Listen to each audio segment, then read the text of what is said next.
हाय, hello, नमस्कार. कशा आहात सर्व? मस्त ना? मस्तच राहा. सर्वांना सर्वप्रथम श्री स्वामी समर्थ. तुमचं माझ्या चॅनलवरती खूप खूप मनापासून स्वागत आहे. तुम्हाला सर्वांना आजचा दिवस खूप छान, मस्त आणि आरोग्यदायी जावो. तर आज मी बनवणार आहे तिळाचे लाडू. तर ते मी कसे बनवत आहे, चला मग आपण ते बघूया. तर सर्वप्रथम मी 1 वाटी शेंगदाणे घेतलेले आहेत आणि एक कढई घेतली आहे. ती कढई थोडी तापवली आहे. थोडी म्हणजे गरम केलेली आहे. फास्ट ठेवलेला पहिला आणि शेंगदाणे टाकल्यानंतर मी गॅस स्लो केलेला आहे. जेणेकरून व्यवस्थित भाजल्या जातील. कारण की फास्ट गॅस ठेवला तर करपण्याची शक्यता असते आणि करपली कोणतीही गोष्ट तर त्याच्यामध्ये म्हणजे असं कडूपणा जाणवतो. त्याच्यामुळे होईपर्यंत जितका स्लो गॅस घेऊन टाईम जातो मला माहिती आहे.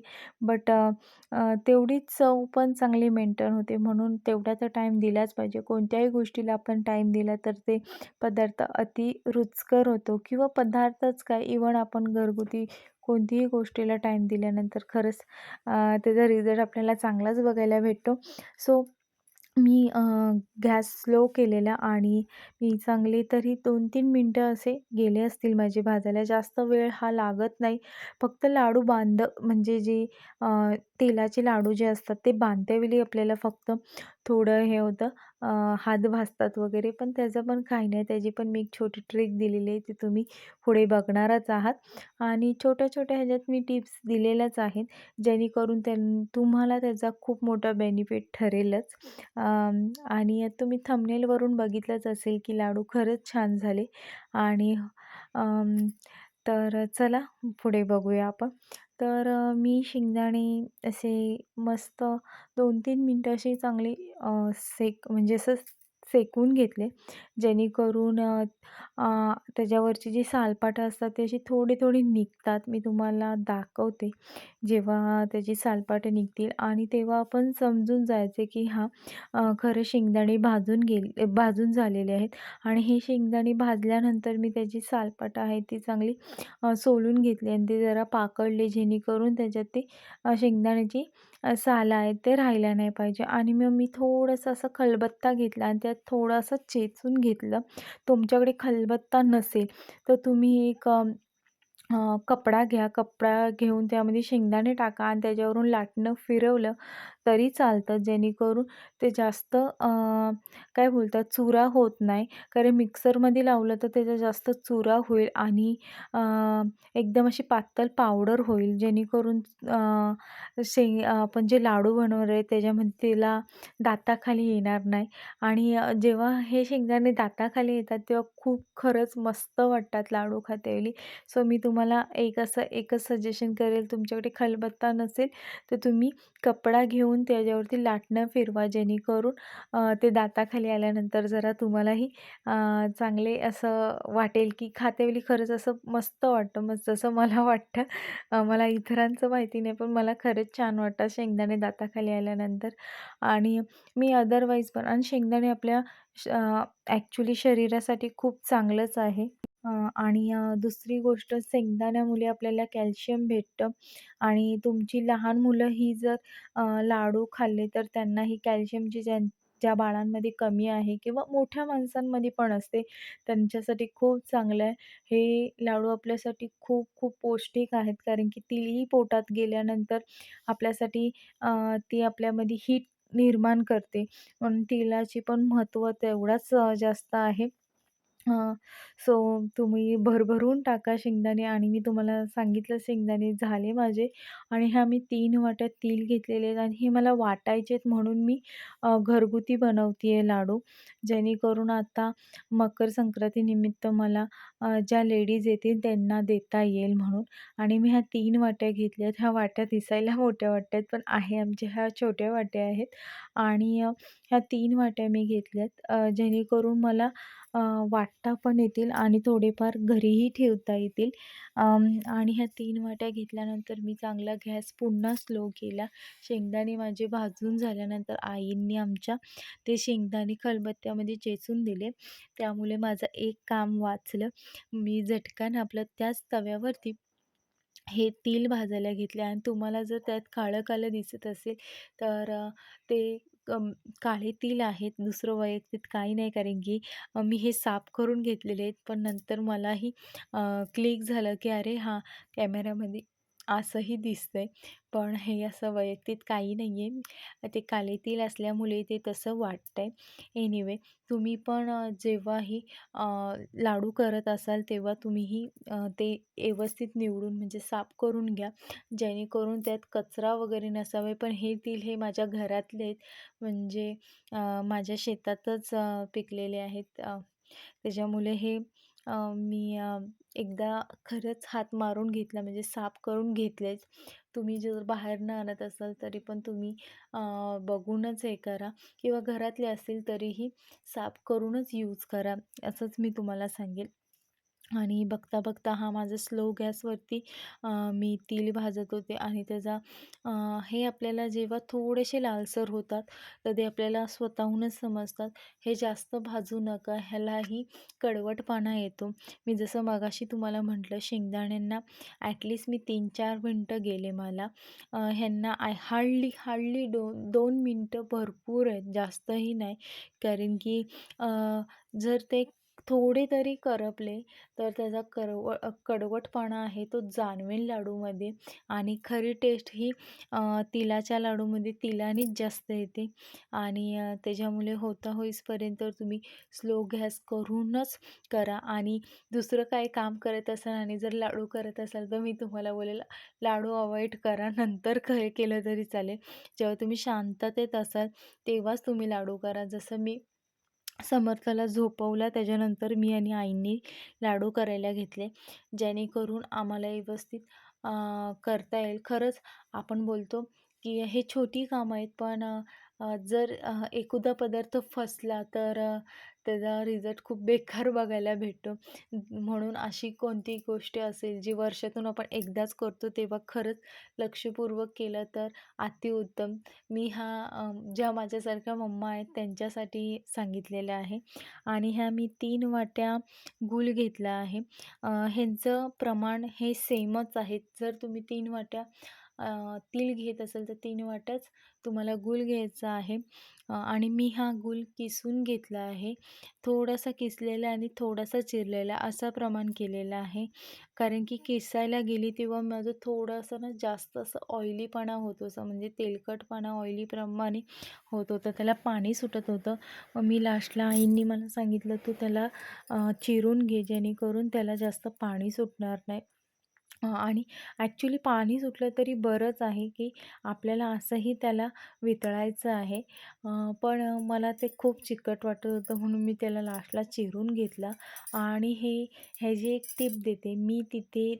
तूप न टाकता मी 2 चमचे की 3 चमचे, ॲटलीस्ट मला असं वाटतं 3 चमचे मी पाणी टाकलं आहे. हे मला मम्मीने सांगितलेलं आहे, की तू तूप टाकलंस तरी चालेल आणि थोडं पाणी टाकलंस तर अतिउत्तम. पण मी तूप अवॉइड केलं. आणि कारण की ज्या माझ्या सासूबाई आहेत त्यांना तुपाचा वासामुळे ते लाडू खाऊ शकत नाही, आणि त्यांना तुपाचा वास तरी आला तरी त्यांना जमत नाही. वयानुसार मी त्यांचा विचार करून मी तूप टाकलं नाही. पण तुम्ही खरंच गूळ जेव्हा कढईत टाकाल वितळण्यासाठी, तेव्हा तुम्ही 1 चमचा किंवा ॲटलीस्ट 1.5 चमचा तरी तूप किंवा तेल टाका. मी तेल नाही टाकलं. तूपच टाकलेलं अतिउत्तम. तुपाने चिकटपणा येतो, आणि लाडू बांधतेवेळी त्याला चांगलं असं घट्ट मिश्रण धरून राहतं. म्हणून तुम्हाला मी वैयक्तिक सांगेल, प्लीज तुम्ही तूप टाका.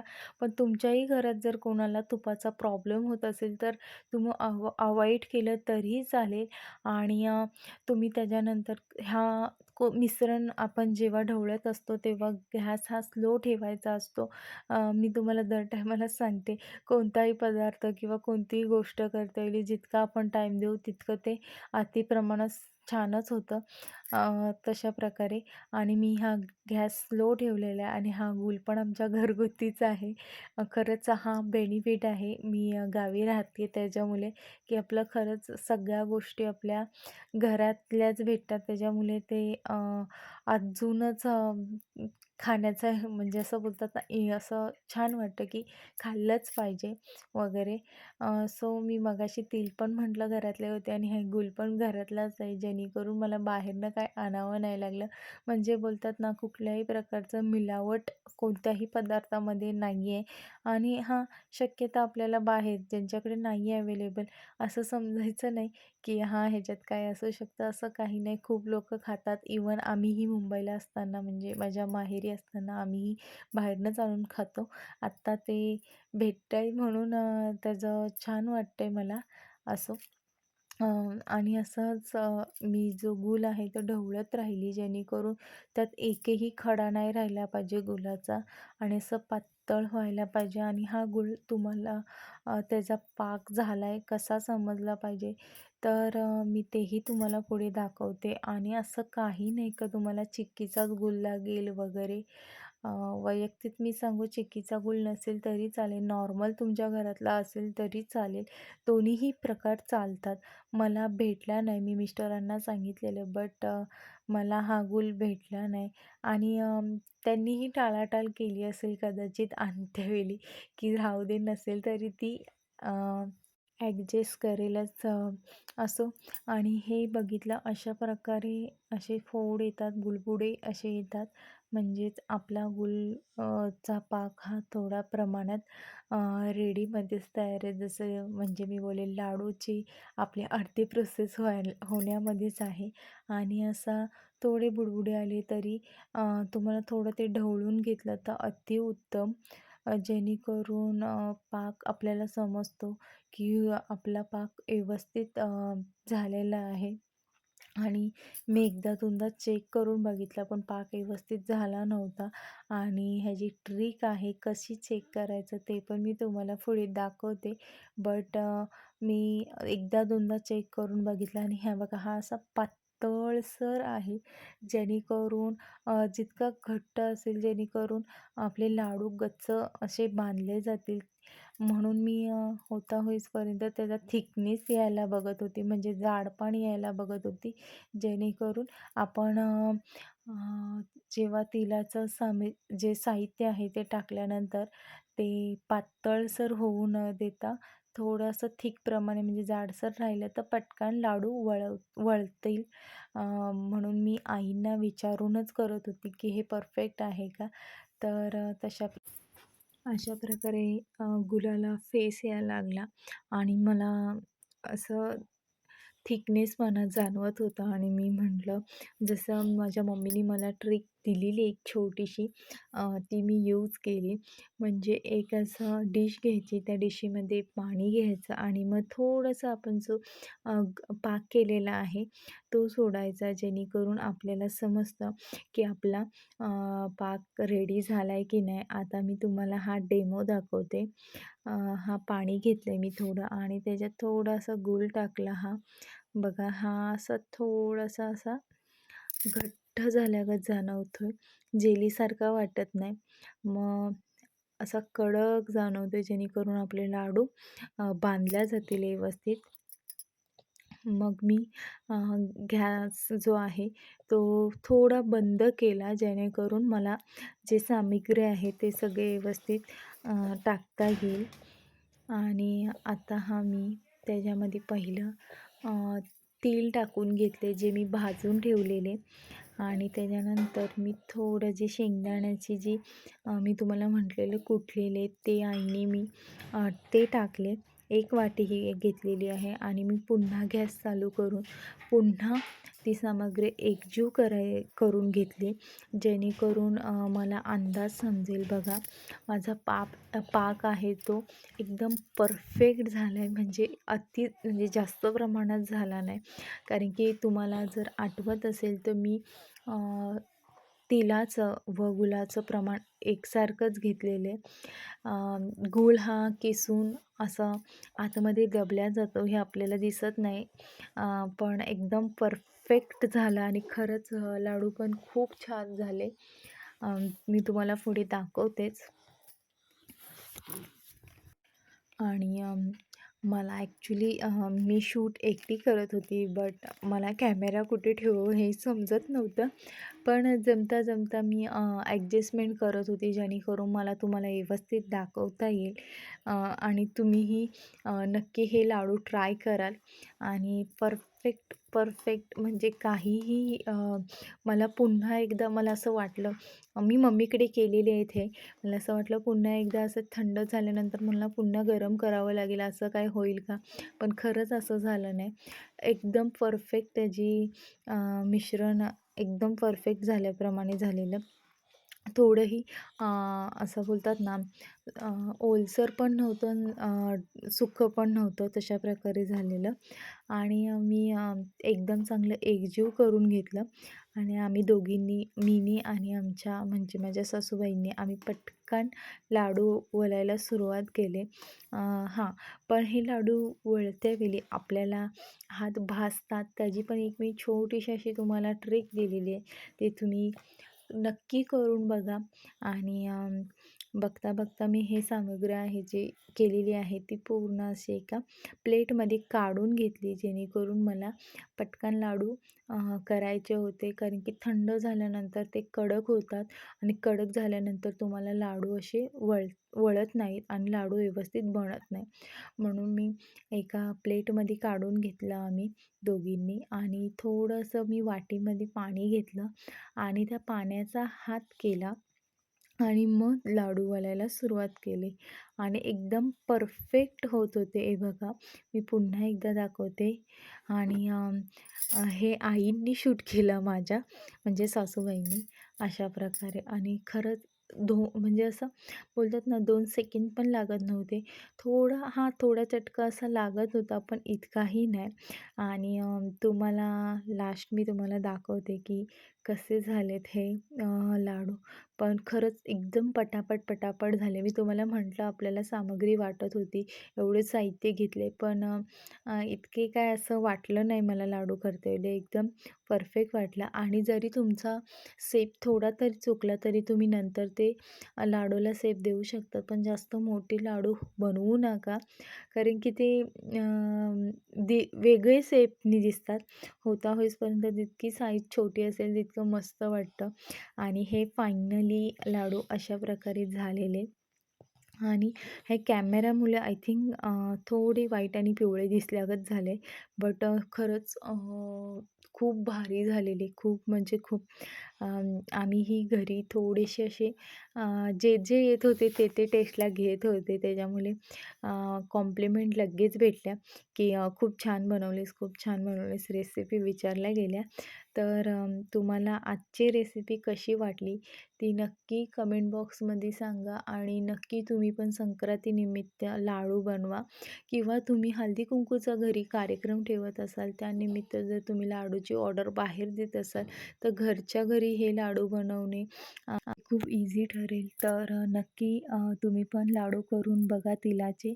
आणि व्हिडिओ आवडला असेल तर नक्की लाईक करा, सबस्क्राईब करा आणि कमेंट करायला विसरू नका. लवकरच भेटू एका नवीन व्हिडिओसोबत. आणि सर्वांना मकर संक्रांतीच्या हार्दिक हार्दिक शुभेच्छा. आणि सर्वांना श्री स्वामी समर्थ.